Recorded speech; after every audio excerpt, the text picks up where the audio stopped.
Hello and welcome. We are Off The Monstah. My name is Derrik Mcguire. I'm here with Jeremy Harlefinger, Robert Taylor, and Jeff Brown. We are very excited to bring you episode 1 of Off The Monstah. The Red Sox have just won a series against the Tampa Bay Rays, so we're excited to bring that to you. But first, let's introduce ourselves. I'll go first. My name is Derrik Mcguire. I've been a Red Sox fan for the 19 years of my life, hopefully much longer as well. I'm very excited for Off The Monstah. I think we're doing a lot. I'll share my favorite Red Sox memory. I got to go to the 2013 ALCS. Unfortunately, it was game 1 and Anibal Sanchez was amazing. And the Tigers almost combined no-hit the Red Sox. My favorite Red Sox player ever is actually Shane Victorino, and I had seats in right field. So being somewhat in the proximity of Shane Victorino for me was a very cool experience for me at a somewhat young age, obviously. So that's probably my favorite Red Sox memory ever. I'll go to Jeremy. He will share whatever information he wants. But yeah, Jeremy, the floor is yours. Hey everyone. So I'm Jeremy. I am I don't know how to put it. I was born a Red Sox fan because my whole family is from there, and even though I was born in Illinois and grew up here, it's just baseball was only the Red Sox. Even though I was, around other teams, my family just kind of beat it into me of no, it's Red Sox or nothing. So it's just drilled into me. But I watched them, and I grew up in the days of, watching Clemens and Boggs and Greenwell and those guys. And I did just fall in love with the team. And then once I finally made it out to Fenway for my first time in '96. I watched a game there. It was a doubleheader I watched. I love the ballpark and everything, and I was hooked.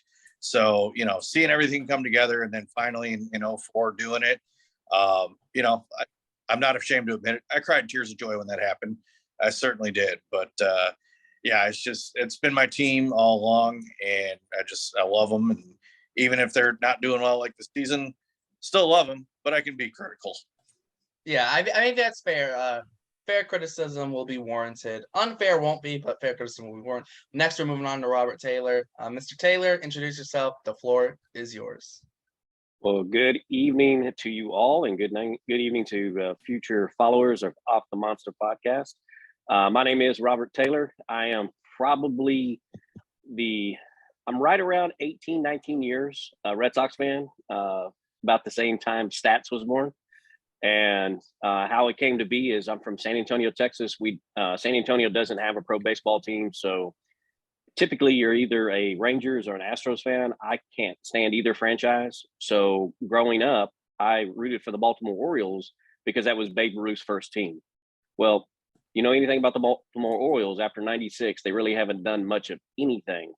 So in 2004, the wife and I are watching the Red Sox play the Yankees. We're rooting for the Yankees. Sox rather, because we can't stand the Yankees, and something just clicked with the team. That 2014 was special. Wasn't so much that they came back from the 03 deficit. It was just something about the team, getting to watch them on ESPN, getting to know a little bit about the players, and it just kind of took off from there. So since 2004, the wife and I have been huge Red Sox fans. All the kids are now Red Sox fans. We have a office back home called Fenway South that is the same color as the Green Monster. Which I don't know if you guys can see, which is not too far behind me. And we've been to Boston now 5 times. Went to the World Series in 2018. Love the city, love the team. We almost moved here in 2018, but the winters are brutal, and I love my kids and don't want them to die. So we decided to stay in Texas. But that's who I am, and I just love the Red Sox, and I love talking about the Red Sox, and I love to hear the stats that Stats Masterson, as he introduced himself, is Mr. Derrik Mcguire, but we're going to call him Stats. I love talking to him about baseball, and just recently hooked up with Jeremy and Mr. Brown, and off we came with Off the Monstah, and let's go. Yeah, Hunter, we are all ready for this. Last but not least, I'm going to give the floor to Jeff Brown. Mr. Brown, the floor, once again, is yours. Here you go. Thanks, Stats. And I'd like to say, yeah, Mr. and myself and Mr. Taylor are probably the elder statesmen of Off the Monstah. Yeah, we probably can divulge into a lot of the history because we lived through it. Yes, sir. Even though everything is out there on video for the most part, maybe a lot of Ted Williams at bats were, but I grew up in Boston, similar to Jeremy grew up in New England. but I grew up maybe a mile or two outside of Boston. I was a Boston fan as long as I can remember, sitting in the bleachers. My dad would say you go there for a quarter. I went there for $3. Looking back, that's not much, but looking back in my day. Yeah, I heard you say Shane Victorino's stats, and I love him as a player too. His walk-up song was by far my favorite song. Two Little Birds, right? Yeah. Yep. So my favorite player is Big Papi. I love Big Papi. He's charismatic. He's everything the Red Sox weren't in the 1980s with the 25 Cavs, 25 players. There was never any unified teams back then. Even though they went to and almost won, they should have won in 86, which brings me to my happiest and saddest moments. The saddest, obviously, and I don't blame Buckner in the least. I blame Bob Stanley and Rich Gedman, but we won't go there. That's for another podcast. But my happiest memory is I was there in 1986 for Game 7 of the ALCS. That's one of the best moments of my life. I mean, I was 13, so I didn't really understand what was going on. I didn't understand the curse of the Bambino. I just thought, hey, we go to a game, they win. That's how it was. My uncle had season's tickets. That's how I got to the game. They ended up going to Florida. Cousin called me up and I ended up going. So I had a valuable time and I love going back. Yeah. And whether you can afford to go to Fenway these days, although I think they're giving some seats away these days. It looked pretty empty when you were out there, Mr. Taylor. But I look forward to hearing your visit at Fenway. So that's Absolutely. my history and my love for the Red Sox. All right, so that's the four of us. We are the full Off The Monstah crew. All four of us will be delivering podcasts, hopefully some YouTube content as well. We're very excited for this. We're gonna have a bunch of stuff planned, obviously, but this is the first episode. We have a series to cover. The Red Sox beat the Tampa Bay Rays. They've won another series against the AL East, surprisingly almost. They won the first two games of the series. They won the first game 9-8. It was a little scary. Thanks Ryan Brazier for that. And then the second game they won 5-1. They got absolutely demolished today, 12-4. Nick Pivetta did not look good. But overall, a good series. I'm gonna go Jeremy first. You haven't spoken in a while. If you have to pick, what was the player you would give the MVP to for this series for the Red Sox? Oh man, gosh. Honestly, I don't know, because in each game that they won, there's a different contributor to each game. And it's funny because as soon as you said they got absolutely demolished, I went back to just kind of thinking in my head of remembering how there was a belief that Nick Pivetta was the ace of the staff and that he was the guy, and then yesterday happens, and I'm still just kind of distraught over that. But honestly, I couldn't pick an MVP, but I will say this, again, being critical of the team. Yes, they won another series against the AL East. Am I going to sit here and say they're pushing for the playoffs? No, I honestly don't think so, guys. It wouldn't be a surprise if they won another couple series against the AL East teams, but I would not get all, hot and bothered with it right now, because they're going to Minnesota. And as we've seen all season, the teams that they should beat, they're not. And I can't be all that excited about it. We won a series. That's great. We're leaving town after, getting our hearts broken again. But I will say this, as far as season MVP, I'm going to go Raffy right now. Raffy's the season MVP, and he should be signed, but I'm going to leave it there. I'll kick it back to you guys. Yeah, I mean, I think we're fine with the series win. Minnesota could be a rough series, and I mean, they've been a little kind of struggling lately, but they do have a very solid team. You have Buxton, Correa. I really like Jorge Polanco, Luis Arias. That will be a tough series, but that's for later. I'll go to Mr. Taylor. Who would you say? I know you were there. Yes, sir. Who's your MVP for the series, and how was your trip? The trip has been exciting, to say the least. We got in on Monday of last week, hit the ground running, saw the Toronto series, which was not much of a series, kind of a bust, if you will. then we decided to stay a couple extra days and saw a couple of the Tampa games. I'd have to give the series MVP to Rich Hill. Went 7 innings, 11 strikeouts. I've heard him referred to as Dick Mountain instead of Rich Hill, so he was definitely Dick Mountain that day. You know, he was 12 feet tall, 500 pounds, throwing just nasty 89 to 90 mile an hour cheese, hooking his leg, throwing in that curve ball, that big old slow curve. He really put it together, and he did it in the game. It was like 2 hours and 20 minutes or something like that. It was, and it seemed like the games before. I hate to say it, but I'm, at Fenway with my family, once in a lifetime trip. Those games are long, sitting in those little seats. They really, truly are. I mean, it's an amazing place to be. As a Red Sox fan, that's our mecca. That's our castle. That's, defend Fenway. But my God, man, sitting in those chairs for 4 hours. Thank God for Jim Beam and Coke. That's all I can say. But the overall experience has been wonderful. The city is extremely inviting. Everyone walks 100 miles an hour to nothing here. But the Red Sox, they continue to break your heart. They lose 3 in a row and then they win 2 in a row. And the next thing you know, you've got a little bit of momentum going, but then they get slobber knocked today, 12-4.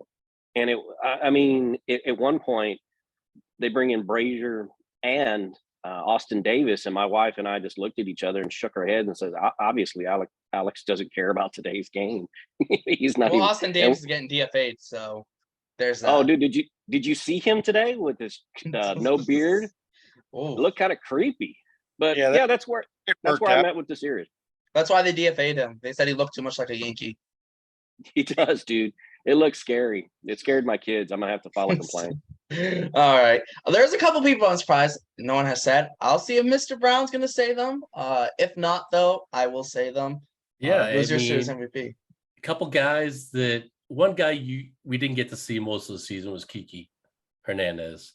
I think this team's totally different with Kiki in the lineup the entire year. He brings speed and agility. He can do different things. He can move around at different positions, which would give them a lot of mobility within the lineup. And the other one, Bogarts. He hasn't played to his potential the last couple months. Yes, Martinez did hit a home run yesterday, but Bogarts looked a little bit more consistent at the plate. And my MVP would be Verdugo for the year. He's been consistent throughout the year. He's a baller. And he's been one of the most unlucky basketball hitters. term or it's a baseball term, but he shows up for every game. Reminds me of Kevin Millar. He's a spark plug. That's what he is. He's been one of the most unlucky hitters in the big leagues this year. We'll get to that a little bit later in stats and shats. Did I get one of you guys? Yeah, Alex Verdugo. Alex Verdugo and Tommy Pham, kind of my co-MVPs, setting the table at the top of the lineup in both wins. They both had 2 hits. Verdugo had a triple in one of the games, a double in the other one of the games. He's hitting like 318 since June 1st, which is top 5 in the American League. I think it's even top 10 in the big leagues. Verdugo's been stellar, and even getting Tommy Pham at the top of the lineup, I think those 2 will be the top of the lineup the rest of this year and probably next year as well. So getting to look at what we're going to see next year as well with that. And they're both being productive. It seems like when the offense is going, they need someone at the top of the lineup to get it to start rolling so the big guys can get it pushing, to get it really going. And with Pham and Verdugo there, that's what's happening for the most part, except for when they face the Blue Jays, it seems. So yeah, we'll see, or the rest of the AL East. But hopefully things are starting to turn around. I still say the goal is the playoffs. It's a long shot, obviously. You aim for your goal. You don't reach it, but it's not likely. Like Jeremy said, probably won't happen. I don't even see it happening at this point, but you never know. The Tommy Pham trade, I will say this, the Tommy Pham trade gives me hope that Chaim Bloom can actually make a decent trade, because it's starting to work out pretty good. I still love the Hosmer deal. I don't care what anybody says. We're not really paying for him, and we still have him under control. Like, that was good. It just seems like the Reese Mcguire trade. Yeah, the Reese Mcguire trade. That's right? an It's working amazing out. trade. But this is what Yeah, happens. we'll touch though. that one later on. But what happens though is like we get excited about these trades, and then all of a sudden somebody falls off a cliff, and it's like, well, this trade didn't really work out. Yeah, it's been a little rough this season trade, well, at least from the offseason trade wise. But I think too the optics of the team not playing well don't help it, because I think last year had that team not been playing well, everyone would have gone crazy about the Benintendi trade, which they are now because he's a Yankee, which to me doesn't make any sense. But we'll move on from the trade talk now. The Red Sox do have a series coming up against the Twins. They are going to Minnesota. We'll see what happens. It's a 3-game series, I'm pretty sure. Let me double check that though before I say it's a 3-game series and it's not a 3-game series. It is where is it? 3-game series in Minnesota. I was right on that. The Red Sox pitchers are Brian Bayo, Cutter Crawford, and Michael Wacha, and tickets are as low as $5. So if One you're in ticket trip, they were- Jeremy. Road trip. Minnesota, Hey man, 7 hours away. Yeah. Unfortunately, we have to work all week. I Yeah, wish the we're Fenway coming off a bad tickets. situation at work. So I wish the Fenway tickets were only $5 a piece. yeah. Well, The Red Sox got all my money. you just gave me some hope for this series. Brian Bayo, I think, has found himself a little bit, and Waka has been consistent. He had a great game the other day. So 2 of those 3. Well, who was the third pitcher? I'm sorry. Cutter Crawford, which he Yeah, hasn't been good as a Crawford's starter. been your Struggled a little number bit last one, time. even though he's struggled lately. He's been your number one for it seems like a month. So going into the series on paper looks good against a Minnesota team who is in the playoffs, I believe, right? As of right now, right? Yeah. I don't know if they're in it, because either they're in the division league and lead and they're in it, or they're just out of it, just out of a wild card spot and the division lead. Yeah, I do believe it's them and the Guardians kind of going back and forth. They're playing but for a lot more. I will say, pitching wise, this is a matchup. Yeah, you know what? I look at it and go, okay, we got a shot here. But again, the biggest question mark: which offense is going to show up? Because that's what's been most inconsistent this year. Is they'll go on a stretch where they only get 1-2 runs a game for a week and a half, and then they'll have a couple of games where it's like 6 runs or more, and then they This is fall my back. first throw to So that's stats of the podcast. How many home runs did they hit this weekend? Ooh, the Red That's Sox? what I want to know, because whatever it is, I think encapsulates more home runs than they've hit in the last 3 weeks, because they felt like they would go a week without a home run, and it felt like they hit at least 5 this weekend. Well, they hit here's 3. They what's hit 3 interesting. today. Talk about.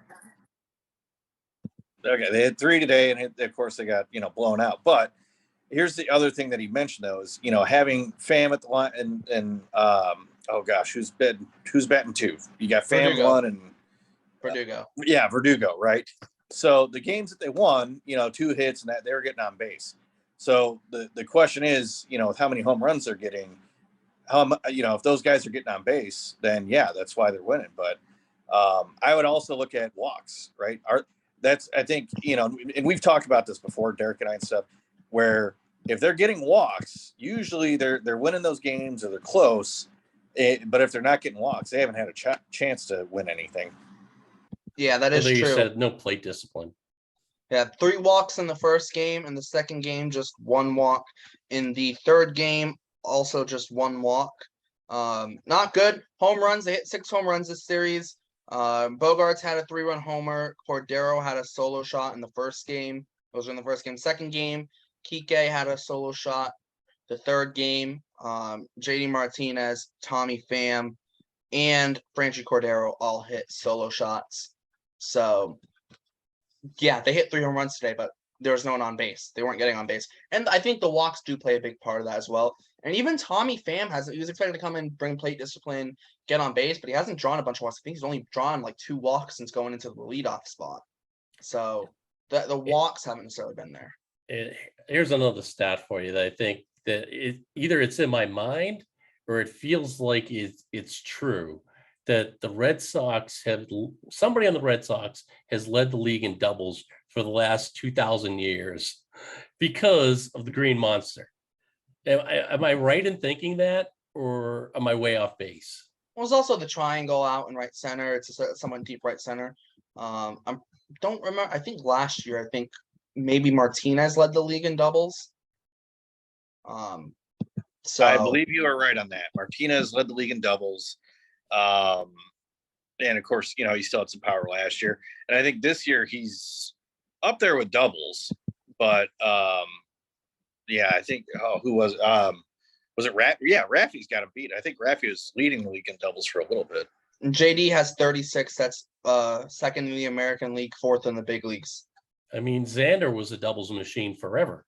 Yeah, Raffy this year has 33 doubles. Bogarts has 32. So there's your answer for this year. So I wasn't losing my mind. I was pretty much on the right track. Yeah, you're there. JD was tied for the MLB lead last year with 42, tied with Whit Merrifield and Bryce Harper in 2020, which we don't really care about. So let's just move on from that. However, if you just do need to know, in 2020, JD Martinez was sixth in the MLB in doubles.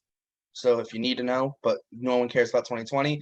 In 2019, Devers was second in the MLB and Bogarts was third. They were first and second in the American League with 54 and 52 doubles respectively.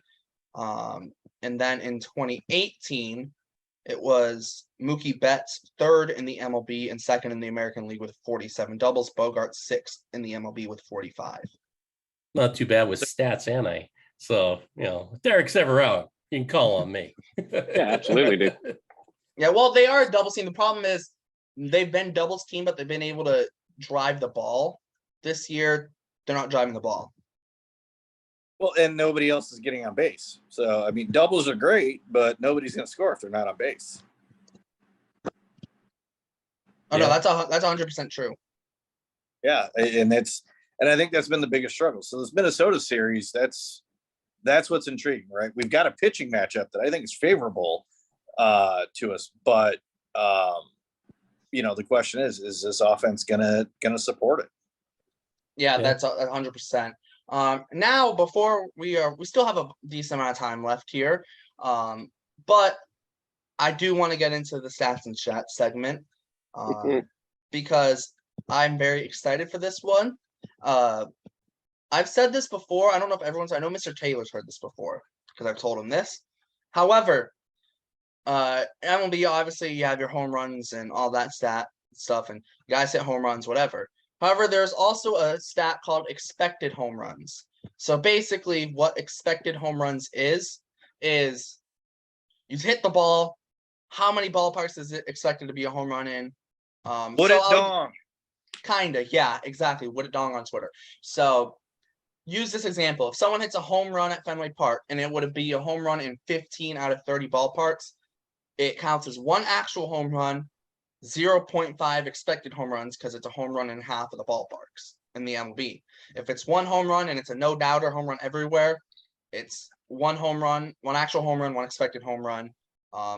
If you hit a ball that isn't a home run at that park but would be in 15 MLB stadiums, zero actual home run, no actual home run, 0.5 expected home runs. I was told there'd be no math in this. Yeah, exactly. I would like to file a complaint. That's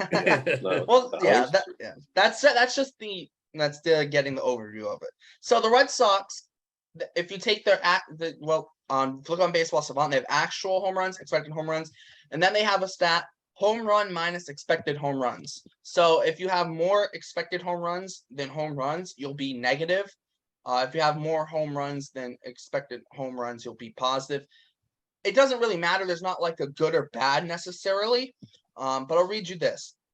Alex Verdugo has 7 actual home runs. He has 12.2 expected home runs. His home run to expected home run difference is 5.2. That is the biggest in the MLB by a sizable gap. Second is Trey Mancini at 4.7. He has 20.7 expected home runs to 16 actual homers. Then Oscar Gonzalez is tied of Cleveland, but we're not going to talk about him because he's tied with someone. He is tied with JD Martinez. So JD Martinez is third in the MLB. His third, 9 actual home runs, 12.8 expected home runs for a 3.8 difference. So 3.8 more expected home runs in actual home runs. And then you even get a little bit further down the list, you'll find someone like Rafael Devers, 25 actual home runs, 27.2 expected home runs. So a 2.2 difference. I'm not going to go down the whole entire list and just pick out Red Sox players. I'm not going to do that. But especially when you're talking about Alex Verdugo and JD Martinez, and even especially JD to an extent, he's hitting the ball well, just either hitting it to the wrong part of the park, not in the right ballpark, whatever it is, it's just not working. Alex Verdugo is one of those guys. He's hit a lot of long fly balls to right field this year that are caught right on the warning track or out near the triangle or whatever it is. So he's also hasn't gotten the kind of, that his 7 home run total isn't I don't know what the word is, but it doesn't show how well he's actually been driving the ball because his expected it's not home runs indicative. just- It's not indicative of what he's actually doing. Exactly. The only problem I have with JD is he has more swing and misses this year. Well, which is going to happen with age. But with his plate discipline, I've never seen him just look lost at the plate. And I know this is going off the tracks a little bit from where you're going, but you brought up JD, I had to run with it. Yeah, So- well, JD's whip rate this year is 16th percentile. Last year was 22nd percentile. But if you go back to 2018 when the Red Sox signed him, it was 25th percentile. But there is still clearly a drop from the mid-20s to the teens. Okay, so the dumb guy is going to talk here because I'm seeing or hearing a whole bunch of numbers and then the what ifs and that. So the one thing I like about Would It Dong on Twitter is that there's actual visual of seeing it where it went in the ballpark and that. So just talking about it, I'm gonna try to dumb this down a little bit. So what we're saying is power's there, but it's just not showing where it should. So meaning like if they're at Yankee Stadium with that, abomination they have in right field, we'd probably have a lot more home runs than we do right now. Or they go to, another ballpark and that. So is it fair to say that, okay, the power is there, it's just not showing up where it would. But the thing is, when I go to JD on that, if the power is still there for JD's been in Fenway long enough. So it doesn't, in my mind, it doesn't really add up here that, okay, yeah, the power might be there and he's hitting to the wrong part of the ballpark. It's a ballpark he knows very well. Yeah, no, I think with JD hitting a lot of long fly balls to right field, they just don't have that extra juice to get over the fence at Fenway, and I think that's kind of where it's kind of popping up for him.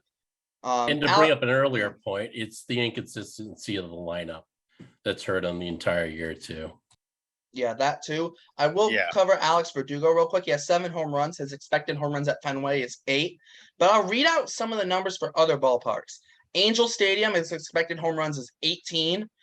At New Yankee Stadium, it's 16. At Coors Field, it's 15. At Nats Park, it's 14. At Wrigley Field, it's 15. At Great American Ballpark, where the Reds play, it's 18. Even you look at the stadiums in the American League East. Obviously, already said the Yankees. At Tropicana Field, it's 11. In Baltimore, it's 13. In Toronto, it's 12. Fenway, the only parks that is worse than Fenway for Alex Verdugo when it comes to expected home runs is Detroit with 7. His expected home runs are at least what his actual home runs are in every single ballpark. You see a lot of guys where they hit 20 home runs. They might have a couple parks where they might get up to 25 in expected home runs, but normally a lot of parks are 21, 22, or they're like 19 or 18.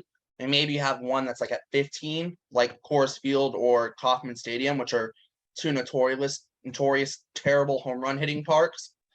Even though Coors Field is very good doubles ballpark. But it feels like for Verdugo, he's just wrong stadium, wrong time. And when he drives the ball to right field in Fenway, it's just not getting out because it's so deep. That's the beauty of baseball, man. Just every couple of years, there's going to be some new stat, new thing, new number that comes out to try to justify something. It really does. I mean, we're sitting here talking about, essentially the power outage that the Red Sox are having. And here we have numbers trying to justify it. Like, I don't know. It's not justifying it. It's explaining it, kind of. Right. And But it- you were wrong about one thing, stats. JD does not have 9 home runs, sir. He has 10. He's 10. Oh, He- 10 he now. hit 110. After the game. Yeah, the stats on Baseball Savant He- haven't updated yet. Nobody was more surprised that he got home run number 10, other than JD Martinez. Yeah, But he was sprinting around the bases because he thought it had no shot at going out. That's what I'm saying, is that he is so used to not hitting home runs now that he was sprinting out of the box that I thought he was going to have a heart attack. And then it went over the monster and he almost didn't know what to do. So it was funny.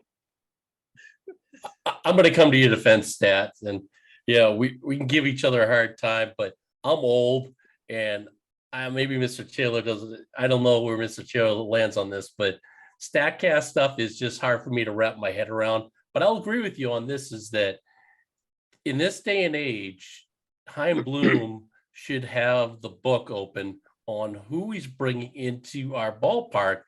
I mean, it should be an open book. It'd say, yes, this player has a high percentage of hitting home runs or doubles or singles or triples comparison to where he was playing last time. And that's It what the shouldn't- big thing on Trevor's story was. That he was going to hit more home runs here. Yeah, his expected home runs were much higher at Fenway. Yeah. I can't explain his swing and miss, though. Yeah, I think there's been a little bit of regression at the plate for Trevor Story, but who knows? Maybe the shoulder's still bothering him, and maybe that's affecting him at the plate because he never truly got shoulder surgery on it. So that could be playing a role because we know that's more of a people say that's more of an issue in the field, but we don't know. Before we wrap this thing up, though, I will continue on the Alex Verdugo front with a couple last stats. Verdugo's batting average is 284 this year. His expected batting average is 287, so that's about the same. But his slugging percentage is 403. His expected slugging is 442. Now, the stats have kind of evened out as he's been on this big hot streak, and the batting average has climbed up. Because before, the expected batting average had about a 30-point difference, and the expected slugging had like a 60-point difference. So now he's kind of starting to get back to where he is expected based on the balls that he has hit and put in play. So that's nice to see, at least. All right. Is Xander's second half, slump still going strong like it always does every year? Yep. All right. Before we wrap this up, series predictions for the Minnesota series. Will we win the series or not? I'll start with Jeremy first. All right. So as critical, or as some people would say, as negative I am on the Red Sox and stuff, I will say this. Keep We've it got quick. the series against, and the pitching matchup against the Twins, it looks good on paper. So I'm going to sit here and tell you guys, yeah, we're getting the series win. All right, Mr. Taylor, quick, like one sentence max. Are they winning the series? No, unfortunately not. We're gonna stay consistently bad. Mr. Brown, are they winning the series? They are winning the series. They're taking 2 out of 3. I'm going to say that same thing, 2 out of 3. They're winning the series. That's going to wrap up the first episode of Off the Monstah. Thanks for tuning in. For Jeremy, Mr. Taylor, and Mr. Brown, I am Derek. Thanks for tuning in to Off the Monstah, and we'll see you next time.